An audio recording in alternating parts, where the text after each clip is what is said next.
How to negotiate my salary. Always negotiation একটা first part হচ্ছে B informed. প্রত্যেকটা ইন্ডাস্ট্রির একটা প্র্যাকটিস আছে এবং ডেজিগনেশন এন্ট্রি লেভেলে একটা প্র্যাকটিস আপনি ওটা থেকে ডেভিয়েট করতে পারবেন না খুব বেশি সম্ভব। যদি আপনি এরকম হন একটা সিস্টেমের পার্ট লাইক এমটিও প্রোগ্রামে আপনার তো নেগোশিয়েট করার কিছু না, ওইটা তো you know what's there you will get ইট।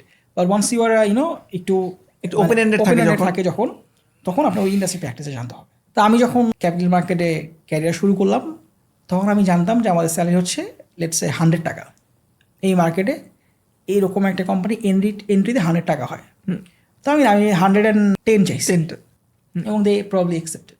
আপনি যদি 100 জায়গায় এখন 150 চান বা 200 চান তখন মনে করবে আপনি কিছু জানেনই না, জানেন না, আপনি না জেনেই কথা বলতেছেন। এটা আমি একটু সিক্রেট বলে দিই সবাইকে। সেটা হচ্ছে যখন এইচআর বা এমপ্লয়ার যখন আপনাকে অফার করে ওরা ফার্স্ট যে অফারটা দেয় ওটাকে বলা হয় লাও। আচ্ছা লাও মানে এটা এইচআর একটা টার্ম, আচ্ছা লিস্ট অ্যাকসেপ্টেবল অফার। ও জানে এটা আপনি অ্যাকসেপ্ট করার চান্স খুবই কম।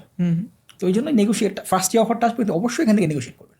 লাউয়ের পরে একটা মাঝে একটা জায়গা, আর তারপরে হচ্ছে মাও ম্যাক্সিমাম অ্যালাওয়েবল অফার। আপনার ভ্যালুয়েশনটা আপনার করে ফেলতে হবে। তিনটা জব সুইচ করলাম সেম ইন্ডাস্ট্রিতে। আমার যে স্কিল সেটটা এবং যে আমার নেটওয়ার্ক এবং আমার যে পটেনশিয়াল ওটা পুরাটাই ছিল রিপ্লেসেবল, মানে কপি করা যেত। মানে আমি ব্র্যাক প্লেয়ারটা সিটিতে নিয়ে যেতে পারছি, আবার ইউসিপিতে নিয়ে যেতে পারছি সেম স্কিলটাই। তো আমি জানি স্কিলটার ভ্যালু আছে এই ইন্ডাস্ট্রিতে। আমি ওই সময় খুব হার্ড নেগোশিয়েট করছি। আপনি এখন কত পান? হ্যাঁ, এই প্রশ্নের কি উত্তর দিবেন নাকি উত্তর দিবেনই না? না, এই কোশ্চেনের উত্তর তো দেওয়া উচিত, অবশ্যই উচিত। Since you are negotiating you must disclose. এবং ইউ ডিসক্লোজ, এখন আপনি বলেন না নেট বলবো না গ্রস বলবো, ইউ শুড ডিসক্লোজ এভরিথিং। হ্যাঁ, মানে নেট এত এবং টেক হোম, হ্যাঁ, গ্রস এত, আবার গ্রসের সাথে একটা অ্যাঙ্গেল থাকে সিটিসি বলে আমরা, আচ্ছা কস্ট টু কোম্পানি, সিটিসি এত।